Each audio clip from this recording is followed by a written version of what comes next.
Welcome back to the Third Bro podcast put on by the Three Bros Running Company. In this episode, we talked to Troy Maddox. He's one of our runners and friends that we met through running. He's going to talk to us a little bit about networking and how important that is to a business. And then we'll get into running and why he does it and what his goals are in the future for running. All right, guys, welcome back to the Third Bro podcast. This is a podcast where we want to talk about all things Three Bros. And one of the things that we want to introduce you all to is our runners that run our races. So today on our podcast, we have Troy. Troy's here. He is one of our running friends that we've met through Golden Trail Strutters. That's the group that we started a while back. And he's been running with us, and we're going to find out all about him, his running journey. And also, he has a podcast too. So he's actually the pro, and we're going to talk all about that. So Troy, welcome to the podcast. Glad to have you on here. Thank you, guys. I appreciate it. It's fun. This is you were one of our guests on our podcast a while ago, so I'm glad to be back. Yeah, they're pro podcasters. What's his name? Cody Cords. Cody Cords. Yeah, he's the president of the league. I'm the vice president of our flag football league, and we decided to start a podcast about the league several years ago. We've got about 95 episodes in now. So it's just something fun we do. We don't take it too serious, but we have some good topics. We talk about the league. Everybody likes to hear about what we think about it, and then just goofy topics, whatever comes up. So it's been fun. We're definitely not professionals, that's for sure. But it's fun. We have fun with it. So how long has that been? How long has it been on, you said? The podcast we've been doing for 4 or 5 years maybe, but we've done 95 episodes. We just kind of periodically do them. We don't have any kind of schedule or anything. So it's just something we feel like, hey, you want to do a podcast? Okay, let's do it. That's really how we do it. That's similar to us. At the beginning, Willie and I were like, we're going to do one every week. Yeah, and it's tough. We've done 3 in like 3 months. It's tough to find topics to fill out a space, because especially if you have such a niche target audience, you know. We try to broaden ours a little bit, but it's basically for the flag football league. How many people want to hear about flag football? Just the people that are in it, really. And running, I think, in Southeast Texas is growing, but it's still a market that's kind of small. And so, I mean, it's good to get out there and spread, because this could be running. Anyone can do running forever. So that's why this is kind of a broader market worldwide, at least. So. Yeah, I think that's why I also I love your podcast, because it's not just about flag football. It's stuff that's that you interest, and it's more kind of natural instead of you're just kind of playing off each other and sharing genuine stories. I think that's what it resonates with people when they listen to podcasting, and that's what makes me want to listen to podcasts. I don't want to hear anything too rehearsed. Something is just people are just having fun, and you guys are having fun in your podcast. Exactly. That's the ones that I listen to are fun. You can tell the people are friends, they like each other, and they just know how to play off of each other. When it's something that's scripted, other than something that's maybe telling a story, if it's those crime podcasts that are telling a story, those obviously need to be scripted. But when it's something that's just for fun, you want to just pass some time, it gets boring when it's kind of scripted and dry. You like things to be kind of loose and free-flowing. I think that. So what are some tips you have for us for our podcast? Have you listened to our other two? Yes, and I think what it is you're still getting. Our first few were real. We didn't really know what we were doing. We tried to make it as fun as possible and try to get through topics, and we try to have guests, and it works. But I think the best thing to do is just go in with don't have it scripted, but have a few topics that you want to talk about. Mm-hmm. Maybe go before and say maybe research a little bit so you have more to expand on. And that you're brothers, you know each other. You know how each other reacts to things. I think that's the best thing. And what's fun with Cody is he has all these different characters in his head that he just throws out there. And I'm just kind of play the straight guy. I kind of give you questions and kind of try to bring it back to normal, and he goes off, and it's that's where we kind of have fun with it, where he'll make me laugh, and I'll just lose it. And sometimes we'll just leave it in where I'm just laughing like an idiot because it just makes it more fun. So that's that playoff of who's going to be the funny guy. You can't have two people trying to out-funny each other, So I'll let him handle that, and I just kind of absorb it and react to what he's doing. So I think that's how ours really is good. Who's the funny guy out of us two? I feel like I'm the funny guy. Willie, you'll be the funny guy. You're the funny guy. Jeremy, you keep it going. You're the straight guy, as they say. But it's funny when you said that, because I had another podcast. I think it was running Retro Maniacs with Mike, and then it was funny. I was more the more straight laced, and I had like Mike as like the kind of funny. He kind of goes off the rails. And I would have to kind of reel him in. But, you know, it's fun. You need to have both. Mike went off on your podcast. He brought out all his characters. He did. He has all so many characters that he plays. And we don't reel anything in. We just let it go. Just let it go. There's no point in reeling it in. Just let it go.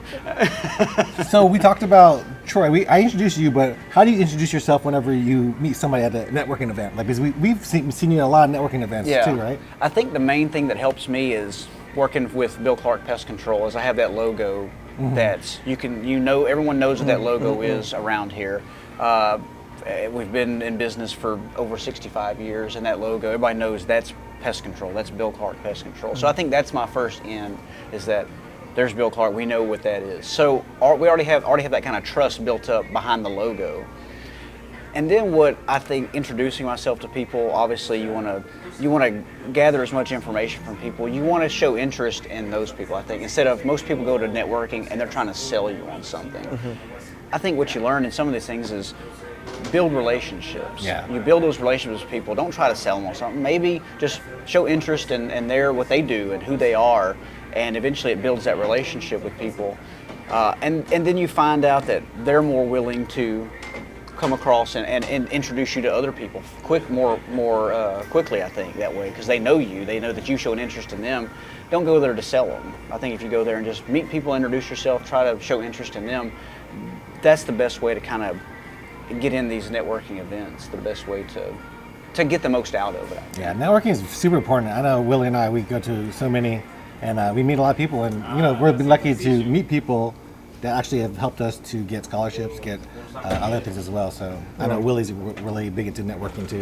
He actually did a talk, right? Yeah, I did. A whole talk on networking. I have done like a couple of talks just how to network, because it's not easy for anyone. But like you said, I think one of the things you made that I think is so important that people don't understand, it's not just like talking to people, and it's just not about gaining connections. It's like connections that matter. Exactly. So, even if you get that person's phone number or that business card, there's no value. But if you have like a relationship, then there's value, and it's a much more, they'll work with you or they'll help you out more than if they like you or, they're interested in you. Yeah, going there like starving for business is never good, because you're trying to sell everybody that's there. But if you're going there to grow that to what we call instead of you're kind of farming instead of hunting, you're building this relationship, you're building up the ground so you can have constant growth from your farm all the time. So I think that's what's the best part about it, is build it up. It may not pay off right away, but it will eventually pay off the more you show interest in everybody else and their business and their life. It shows you that you care. I think that's just the best way to do it. Yeah, Troy's an expert, and he was also in a commercial recently, right? For your thing. I saw it the other day. Troy told me about it. I looked it up on Facebook, and I'll probably try to steal some footage on it, put it on here. But Troy was he did his acting chops. How did that go? It was I just did what they told me to do. They said, "Hey, can you do this? Do this?" I said, "Sure, I'll do it." It's it's my job. I've been doing it for 12 years. Those inspections is what I do. So it's having someone direct you and tell you. I've kind of felt stiff. I'm like looking at it, like So it's it is what it is. But it's it's fun. It gets us. Our commercials are funny. They're goofy for our company. So it just gets us out there. You look like a pro. I didn't see any it looked like you were doing what you're doing. So that was it. Yeah, it makes it look like they just showed up on a job and I was working. It was all this guy's pointing me here. Do this. Oh, can you do this again? We got the light here. Can you do this? Can you take that pin off your shirt? Do that. So it was. So it was like an hour shoot. How long? It was probably about an hour. Yeah, and they had actors doing their thing too. And so it was. It was just kind of. I've kind of become like, I'm out at all these networking events, so my face is kind of everywhere now. So it's just kind of one of those things naturally. Well, let's put you in a commercial too. It wasn't anything like you're the face of Bill Clark. No, it's just I'm just kind of there. You kind of are. Yeah, like I see you everywhere. Like even on the Facebook page, you are the guy next to the Bill Clark sign. Yeah, right? I get to. They give me the opportunity to go to all these networking events and see people and be out and just to have our logo out there, because sometimes out of sight, out of mind. And we like to be in the community because we are big and our company's large enough that we can afford to have somebody out in the community doing. Yeah, that's what we think so too. Like if you go to a networking event, people know, even if they don't talk to you or they know your name. Like you're those guys, Three Bros Running Company, Bill Clark. They know you, and it's important to spread your wings and be known, or else you will be forgotten. Exactly. Yeah, I think that's a very important thing. When we started up, like we built like our kind of like brand plan. Like we had an idea of like what our company was gonna be about, our mission, and how our logo looks like, and then we announced our brand before we even announced a race, and just kind of get people excited. So. I love kind of like talking business, and it's cool. And I have to like thank Troy, because like Troy would like invite us to certain networking events, and we see him, and he would say, "Hey, introduce us to people." And I really appreciate that you did that for us. Well, because I see the vision. I see what you want to do is to make running a bigger thing here, because it's compared to Houston, Dallas, Austin, even. It's basically nothing here. It's such a small community. And if you could make it to where it's an event, these races are events where people can show up, not just run an event, but stay and spend money at the local shops or whatever, or spend money at hotels, because the CVB lives off of that hotel taxes. And so I see the vision. I understand. I love competition. I love running. And I think it'd just be so great to have races here. Like one a month or something like that. It could be Beaumont, it could be Port Arthur, Nederland, Lumberton, wherever, but something around here. But it fell off after the Gus year. The running just kind of fell off. I think people, especially cities, they think here like running is just the local charity event. Like it's very small, only that small community. Like we actually talked to a city, and they're thinking that we're not going to bring anybody in. But when we talked to them and showed them our pitch deck and everything, like, oh, you want to bring people from outside the community in? Yes. Like, yes. And then he was like, he got excited. Before he was kind of like, all right, guys, this is what we have to do this. And then once he realized what we were doing, his eyes opened up and he was excited to see. Yeah, and I think with not just with Three Bros, but with Goku Runner Channel, you get a lot of feedback, and those people I think would be the more runs you have, the more interest they would be to follow you to those runs. Because how many people run by you at races and see you and talk to you because they know you from your videos? Yeah. It becomes a bigger thing where, hey, this is an event. Let's go down to Beaumont or wherever and see Jeremy and see Three Bros and run with them and support them. I mean, I think you can get that following pretty quickly. There's no rhyme or reason what goes viral and what gets big. Yeah. It just kind of hits, and I think you've got to find that, hit that vein somehow. And so actually, Troy and Southeast Texas Flag Football League, they were one of the first people to approach Three Bros Running Company to offer sponsorship. I was like, even before we even had a run like announced, you were like, Jeremy, let me know, and we appreciate that. Like, we appreciate it. It's hard for us to get sponsors, especially at the beginning, and even now. But especially, we didn't know how to get sponsors, and you offered it to us. So I was like, man, that really like. Because when we started the league, we started it in 2015. We were playing in the Beaumont League, and it became chaotic with fights, and the league just fell apart. So we started our own league, and we were thinking we've got to get money, because we had to pay for insurance for the field for the season. We had to pay for the field to rent the field, scoreboard maintenance, field maintenance, shirts, just apparel and things like that. So we had to get some funding. It was tough. We ended up getting some good sponsors early that kind of led us through.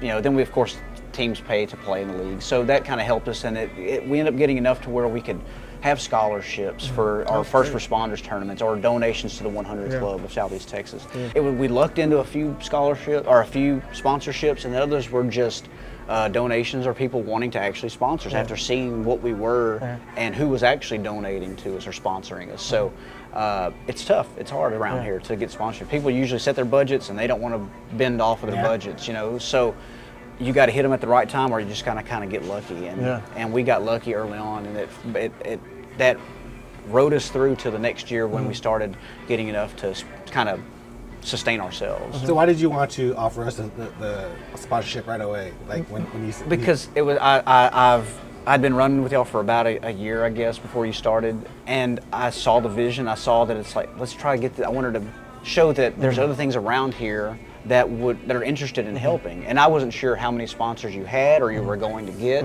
and I wanted to at least be a part of it. Say, I'm not just going to be there running. I'm going to run, of course, but I also wanted to show that our league was interested in helping, because we're a small league. We want to help another local entity kind of grow, and I just love running. I love sports. I love athletics. So I just think it was kind of right down our wheelhouse, and if we could have sponsored with more, we would have. But, we're kind of tight too. Being we're a non-profit organization, so what we make we put back into the league. We don't really. We don't make any money off of it at all. Yeah, we were excited to get anything, and like you offering to be our first one was so special. So Speaking of your running, how did you start running? Like, I know you're a bunch of sports. This guy is like all-star, probably in high school and everything. I've been, you were the jock in high school. yeah, right? I've been playing. Did you bully people? No. I don't see the No, I was transition. too small, too quiet. No, I mean, I've been playing sports since I was 5 years old.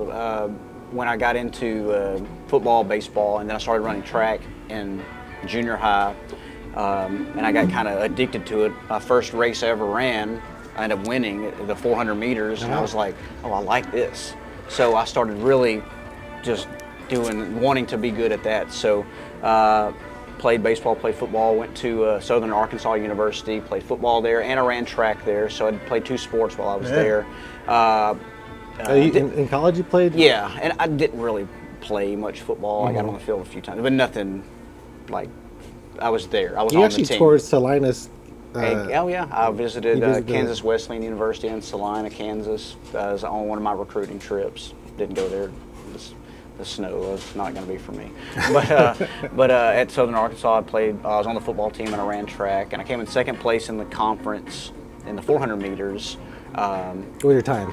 47.9. So my whole life I was a sprinter. So sprinting, my body was just built for sprinting. Yeah. So after I finished, left there, I came back to Lamar. I didn't run.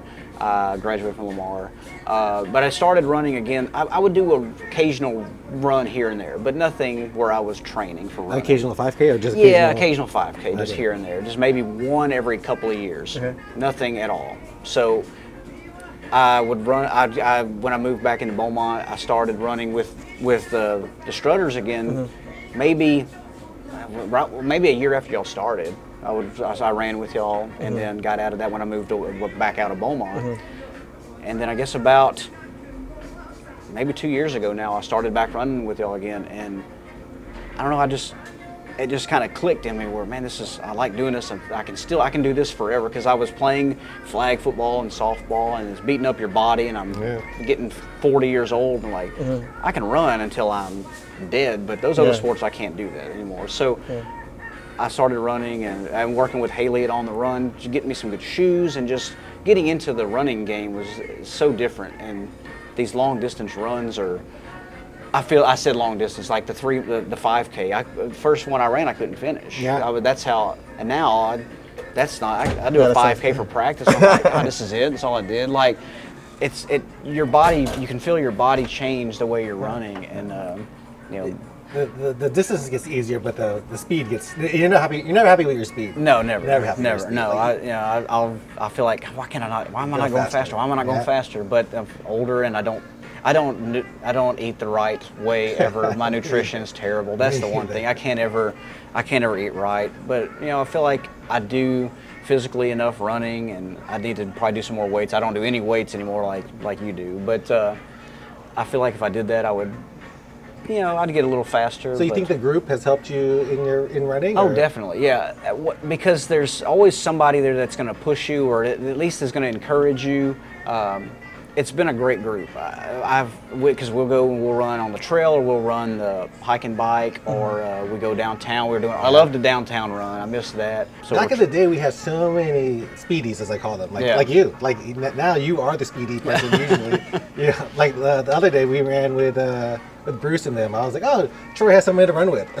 Man, I'm glad they started. Well, they started way behind me, and they end up getting close to it. Those guys are. Yeah. I can never. When we run the summer run series with them, they're always just gone. They're fast. I just can't. And that was with your new shoes, right? Yeah, I ran in the Meta Speeds. Speeds. I went out there, and I was trying to put on a new time. So I'm because I've got a running plan. I'm buying $250 pairs of shoes, and I'm buying all this, the nutrition, the shorts, the everything. It's like, running's not cheap. No, running's not cheap. Like you figured, I'll just get some shoes and go run. Yeah. It's not that.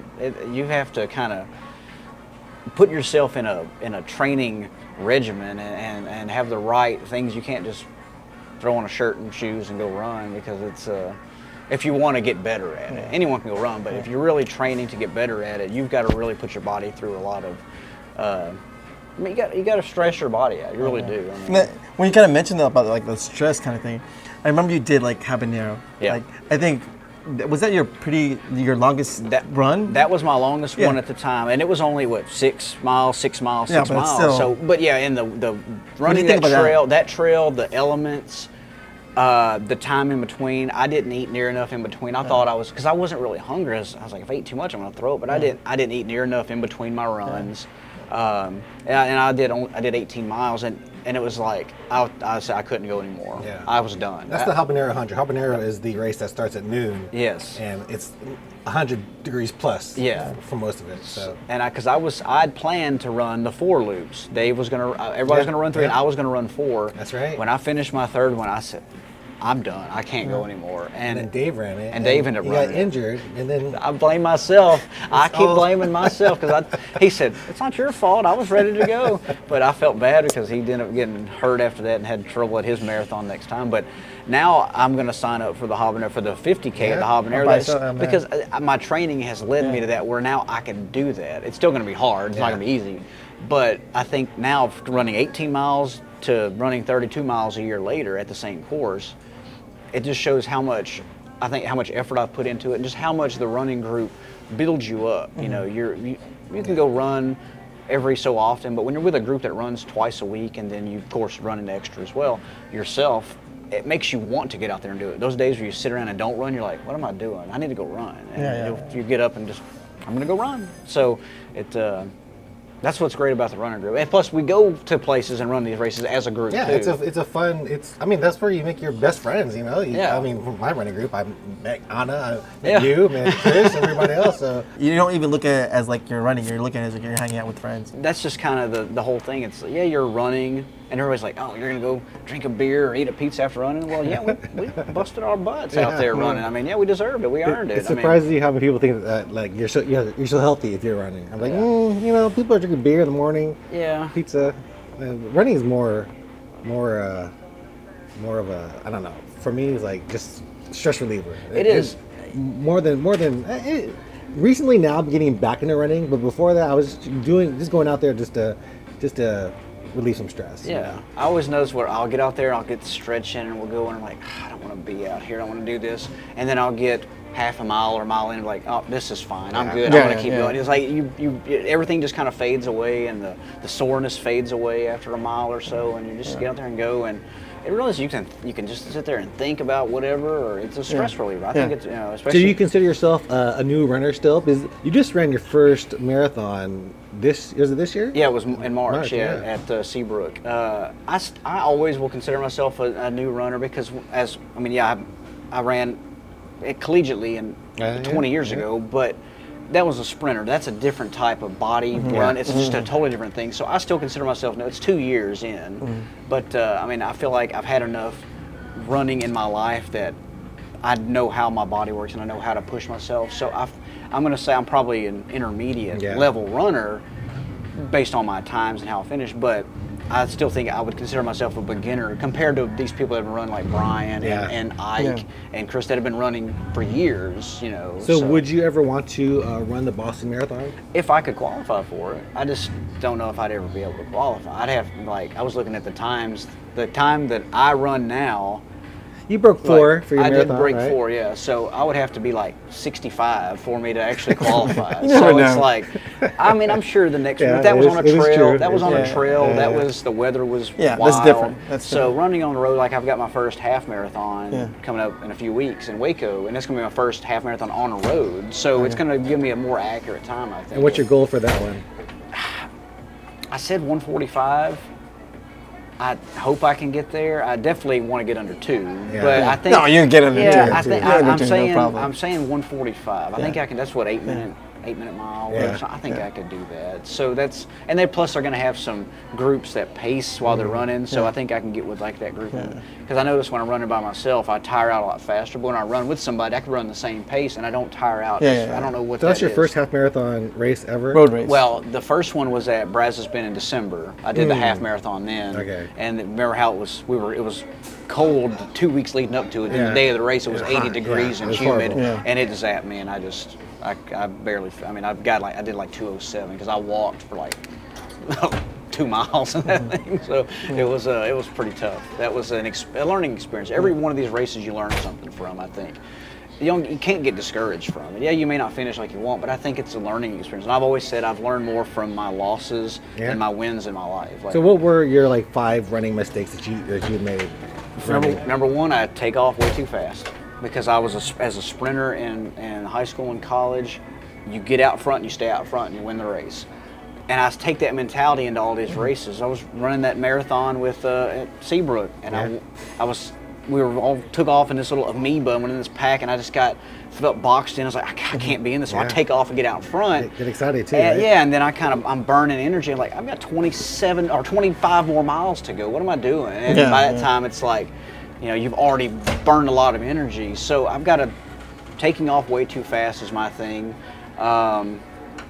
Not knowing how to intake nutrition while running. I still haven't really gotten that down yet. So I'm still trying to figure that out. But I think something you just have to kind of learn over time. It's an experiment, really. Every race you learn. And probably you never master that probably, especially the way your body reacts to certain things. Why you never know. So, but I think my thing is getting out way too fast and trying to run with the people that I know I can't run with. And thinking, oh, this is going to be. And I've noticed this every time I run. When I'm running, I'll get about 2 or 3 miles in, and I'm like, oh, this is easy. I can do this for another 17 miles. This is easy. And then immediately, my body's just, well, you should never said that. And it just starts slowing down. I'm like, why can't I? So I do it every time. That's true. So it's all mental. It really is all mental. I mean, sometimes it's good to run if you're running with a faster person. Don't even look at your watch. Yeah. Like because after you're like, oh, I'm running freaking fast. Yeah. And then you get in your head and you're like, oh, I can't do it, and you slow down. Yeah. So sometimes it's better just to run without your watch. Exactly. And breathing has always been my thing. I can't breathe in my nose for some reason. So I always breathe in and out of my mouth when I'm running. I don't know what it is. It's always been like that since I was a sprinter, just in and out of my mouth, not my nose. Like, seems like one of my nostrils is always clogged up for some reason. I breathe through any hole possible, honestly. Because I'm trying not safe for work. I'm trying to get as much air as possible. Yeah. And, I mean, it's hard for me. I try to, if I can breathe through my ears or anything else. I think that's why I like long distance running, because like you were a sprinter. It's like you're just going all out. There's no stop. Whereas with like long distance running, you get to like a certain kind of like comfortable pace. I mean, you're still going fast, but you're still at a pace that you need to extend it for like the whole race. So it's a different kind of monster. When I try to run slower, it feels like I'm wasting more energy. My body's like, what? It's like it's a pound. It's like it doesn't want to go. Like my body wants to get out and run for something. Just my legs want to spread and run. It's harder on your body to run slower. Yeah. Like if you could run at pace for yourself, you're actually running more efficiently. But to slow yourself down, even me running slower at a 13-minute pace, it's harder on your body because you're just not efficient. So. Yeah, because I mean your legs want to go. You're moving forward. It's almost like you got to kind of hold yourself back, and your body wants to go forward when you take off. So those are things that are tough to figure out, because they always say you want to run slower to run longer and faster, but I mean I can't feel it. I don't feel it. Heart rate training? I remember I asked you about heart rate training. No, I tried that and I just didn't. Your heart rate's just through the roof. Yeah, it's like this. I can't say. So I mean, because I have a pretty low resting heart rate to begin with, and then but it'll jump up immediately, and it's like, so I don't know if it's accurate or not. Right. So I just stopped messing with that. So yeah. What's like your upcoming running goals? So I do have a plan. So I've got this half marathon in Waco. First, when I ran the marathon in Seabrook in March, I said, that's probably, before I ran it, I said, I've got to a marathon. I never thought I'd ever run a marathon. So there's no way I'd ever get that far. I said, that's going to be my goal. I'm done. And then when I finished, the next day I was like, I want to do more. I want to go farther. So it's just like, because everyone else is doing it, I can do it too. That's just if everyone's doing it, I can do it. Especially with our group of friends. Exactly. That's the problem. We're pushing us to go further. Yeah, and that's what Haley, when I met her, she was one of the biggest motivators of telling me, you're going to do this. She would call me, you're going to do it. You're going to do it. So she motivated me more than anybody. But so my next goal was the half marathon in Waco. After that, I want to do the 50K at Habanero. I was thinking about possibly that backyard ultra at the same ranch in October. Yeah, so maybe that's if you do 4 miles every hour on the hour to see until you can't. So I may try that. Depends on how I'm feeling. Then I'm going to do the 100K at Brazos Bend in December. and then the 100K at Rocky. 100 mile. 100 miler, yeah. The 100 mile at Nothing Rocky wrong with the Road 100K if you want to do that one too. That's well, a tough too. if I can do it in December, I think I'm going to try the 100 miler because I'm motivated to do it. Yeah. I think if I've got the motivation now, I might as well stick to that plan and go do it. Actually, the sign up for that is in 3 days. I know, I saw that. Yeah, I'm thinking about doing it too. How about you, Willie? You want to do the 100 miler? Oh, man. I've done 100 miler. You guys don't know the amount of there's a lot of mental, but then your body just is gonna hurt.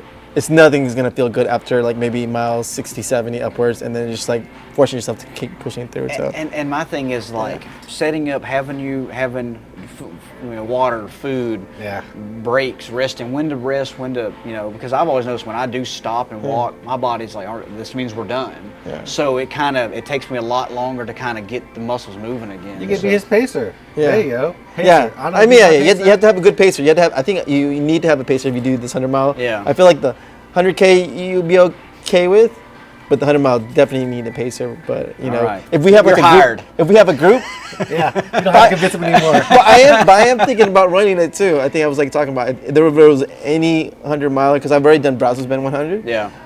I want to do Rocky 100. Like, hey, I can make it official with Yeah, all. it's Haley. Chris wants to do it. Me. Brent will be doing it. Brent? Oh, Javier. Yeah. Haley. Has he? Oh man, he's gonna be. I lost count now. That's all. But this is a big That's group. a lot of people trying to do 100 miles. People. See, and that makes it more fun because you have our tent set up like we did. The last time we did it, we had 10 people do it. One person finished. Wow. So hopefully this time. That's the one that I just said. I didn't have a goal. I said if I'm going to do 100 miles, I'm going to finish. Yeah. If I don't finish, not everybody finishes. Yeah, not everyone. But I don't have I'm not going to be. I'm going to do it in 21 hours. No, I'm just going to get through there. Just get through there. I want them to let me cross through the finish line. No, that's true. Because I think I was like looking at the rates for like marathons. I think they say 11% of people actually do not finish a marathon. Yeah. So for a 100 miler, it's a lot less, a lot less, because it's very hard. Or even not necessarily a lot less, but like the amount of people who actually attempt a 100 miler. Yeah, not many. Because not many are the percentages are because not many are doing it, and then less people even make it. So I might go for it and just like let's see. Out of our group, who could make it? That would be an interesting kind of thing. Everybody's going to make it. We have to work together. Yeah, we have to work together. Chris is saying to run together, but I don't think I don't think that works. You can't do that. Yeah, you got to run your own race. Yeah. You got to run your own race. race. And that's the thing, like with a pacer, you don't realize how important a pacer is until they're there and they're kind of talking and getting your mind off running. You kind of because like I said, when I'm running by myself, I get more tired than running with somebody. Every time. Yeah, it does help. It does help. So. They're the 100 miler, like you're running by yourself for most of it. Yeah. And then when the pacer comes. I've only done 100K, but when Anna paced me, new energy. It helps you. Yeah. So, you're really seriously doing the 100 miler? Yeah, I'm thinking about it. I'm seriously thinking about it. You need to, If you want to do it, I will do it. I like Troy's plan of doing the 50K, 50 miler, 100K. Yeah, I wanted to build up to see if I could do it, because if I can't get through 62 miles in December, am I going to be able to get through 100 miles in February? Yeah. So but I figured if I can, the one thing I know how to do is run. Yeah. My whole life has been a mess, but I can run. Yeah. There you go. For the 100 milers, just like don't stop. That's it. Yeah. Like keep going. Even like I noticed, like even when you can see like there'll be people faster than me, and then they DNF. Yeah. Because like they're like they can't tolerate the pain, or they're done. Yeah. So it's just about like what you said. The marathon's mental. But the 100 miler, 100% mental. Yeah. Like if you're not willing to kind of keep pushing through the pain, then you can't make it. Yeah. But I'm excited. I might. See. We'll get more people to join. Let's say we're gonna do it. 50% gonna want to do it because I've been talking about wanting to do another 100 miler, but Rocky only. Yeah. So that would be a good opportunity to go for it. It's just, watching. I'll watch some videos of people running these like Western states or whatever, Leadville, and it's like almost. It looks impossible. And it's like, I'm gonna try it. If somebody can do it, then I'm gonna try it. Yeah, you can do it. Yeah, I feel 100% you could do it. Jeremy, I'm a little worried. I'm surprised he said he's gonna do 100 miles. I'm thinking about it. All right, so wrapping up things. What's like? Let's give one good tip you would give to a new runner out there who's thinking about running and is like a little scared to do it. I think just don't be scared when people ask you to go to a run group. don't be scared like, oh, we got to run, because we have people that walk and bring their dogs or bring their kids and. That's fine. Okay. So I'm cutting that. I think just go out there and know that if people are inviting you to a running group, they're not inviting you to intimidate you. They're inviting you out to come out and enjoy time with some friends, meet some people, and maybe get in shape. Go get you a good pair of running shoes. Because having a good pair of shoes actually makes you feel good. You feel motivated to go out there and use them if you're going to spend some money on some shoes. So just don't be scared and be intimidated by a group of people if you've never done it before. And don't expect to go out there and be the best or be the worst. You're going to fall under somewhere in the middle. There's going to be someone you're going to run with, and you may end up becoming best friends with them, or you may find your spouse or something. You never know. So I just think it's don't be scared. Running is intimidating for people, because especially if there's a good group of people that take it seriously and they're training, then there's the off season where people aren't training, and there's people who's out having a good time, and just don't be scared. Go out there and attempt it, and if you don't like it, at least you tried. That's the one thing, is you got to give it a shot. Don't just be scared and say, no, I can't run. I don't even drive that far. I hear that all the time. I hate that. So what do you think about when you're running? Don't you get bored? I'm like, put on music or podcast, and then just go and think about. Especially because I consider myself every step to me is you're gaining or losing. Every step matters. It's a training session. So if you take it serious and you focus on your steps and you run, you try to focus on your form and keep your body moving, you'll feel better. Your body feels better. You'll gain the rewards of it. Yeah. So I take every step seriously. That's why when we do run and everybody kind of runs in a group, I usually take off and go, because I feel like I have to, just to take it seriously. I feel like every step matters. So not that I don't want to run with people. It's just kind of my personality. So I want to get out there and gain something every step I take. So, but it's each person come out there, just have a good time and enjoy it. Find what is fun about it. If you want to walk a mile and then run a mile or whatever, you can do whatever you want. Like our group is not meant to come out there and we're timing everybody. Yeah, nobody cares. No one cares. Nobody cares. As long as you come out. I'm just happy to see people there. Yeah. That's it. Some people are like, I need to train before I run with your group. I was like, you don't. This is what it's about. Just come out. Just come out. Yeah. Just come out. Well, all right, Troy. Thanks so much for being on our podcast, and we've learned so much from you, and hopefully we continue to be awesome. I don't know, but yeah, thanks for being on our podcast, and I hope you guys enjoy this podcast with Troy. You could find him on socials, not because he's not on any social media, but you can find Troy on this podcast today. I hope you guys enjoyed it today. Make sure to subscribe to our channel and follow us on any podcast you're listening to it right now. See you guys in the next one. Thank you guys so much for watching or listening to this podcast. Again, make sure to subscribe to us and follow us on whatever platform you are on. The Three Bros Running Company, we are working on some big things, and they're going to be coming out and being announced pretty soon. So hopefully, if all things line up, we'll be announcing it soon. So make sure to follow us on all socials at Three Bros Running.